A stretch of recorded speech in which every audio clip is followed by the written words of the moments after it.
तो आज हमारा पूरा देश का प्रोग्राम पूरे देश भर में किया जा रहा है। जो गैर भाजपा के सांसद हैं 330 उन सबको मांग पत्र दिया जा रहा है और हमारी मांग ये है कि जिन चीज़ों पर किसान आंदोलन एक लड़ा गया और किसान आंदोलन 2 चल रहा है, तो जो 22 तारीख से जो मानसून सत्र शुरू हो रहा है संसद का, उसमें हमारी मांगों पर एक प्राइवेट बिल लाया जाए।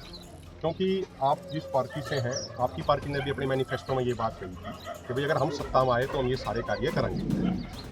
सत्ता में नहीं आए वो तो जो परमात्मा प्रकृति जो करती है, लेकिन आज आप एक मजबूत विपक्ष का हिस्सा हैं। आपके भी आपके अलायंस के 237 सांसद हैं, तो अगर आप चाहेंगे तो इस पर आप एक प्राइवेट बिल पेश कर सकें, उस पर वोटिंग होगी, कम से कम पूरे देश को ये पता लग जाए कौन हमारे साथ खड़ा है और कौन हमारे खिलाफ खड़ा है। और जो हमारी सबसे मेजर मांग है वो है MSP गारंटी कानून, और इस कानून से सिर्फ किसानों को नहीं, किसानों से ज्यादा फायदा पूरे देश की अर्थव्यवस्था को हो रहा है। उसके बारे में भी एक विस्तृत रिपोर्ट 22 तारीख से पहले हमारे सारे साथी, हमारी पूरी रिपोर्ट तैयार है। कितना खर्चा होगा वो पूरी कैलकुलेशन हमने कर रखी है। जैसे सरकार कई बार प्रोपोगंडा चला दिया, झूठा प्रोपोगंडा, भाई 17 लाख करोड़ ज्यादा खर्चिए, ये सब सरकार की गैर जरूरी बातें हैं। हमने पूरा एक एक दाने का हिसाब निकाल के, गेहूं पे कितना खर्चा होगा पूरे देश में, कानून के लिए 14,000 करोड़ होगा। क्राइसिल एक बहुत बड़ी संस्था है, उसकी रिपोर्ट है, वो कह रही है टोटल फसलों पर 23,000 करोड़ होगा। बहुत सारे एग्रीकल्चर प्राइस कमीशन के एक्सपर्ट रहे, जैसे प्रकाश कामारेड्डी हैं, देवेंद्र शर्मा जी एक्सपर्ट है, उनकी भी अपनी कैलकुलेशन है, तो बहुत आसानी से बनाया जा सकता है। और एक अंतिम बात सर, आज एक तरफ तो सरकार ये कहती है, हम ये प्रार्थना करते हैं सारे मुद्दे आप संसद में उठाएंगे क्योंकि इन लोगों ने आपको प्रतिनिधि के तौर पे भेजा हुआ है।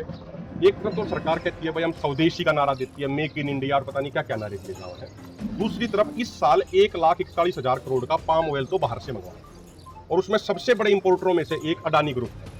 तो अडानी ग्रुप को कैसे फायदा हुआ है, उसके लिए इतना ज्यादा पाम ऑयल बाहर से मंगवाया जा रहा है, जिसके कारण हार्ट अटैक हो रहे हैं लोगों को। और अपने यहाँ पे जो सरसों की खेती करने वाले, दलहन तिलहन की खेती करने वाले थे, उनको ये दे नहीं रहे, 1,41,000 करोड़ मलेशिया इंडोनेशिया को दे रहे हैं। उसी तरीके से अब की बार 31,174 करोड़ की दालें वो बाहर से मंगवाई जा रही है, $3.74 बिलियन की।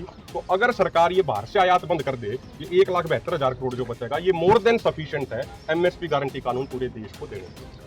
तो जो ये सारी बातें हम उम्मीद करते हैं कि आप मजबूती से रखेंगे, और मैं प्रार्थना करूंगा हमारे जो बुजुर्ग हैं, बुजुर्ग आपको मांग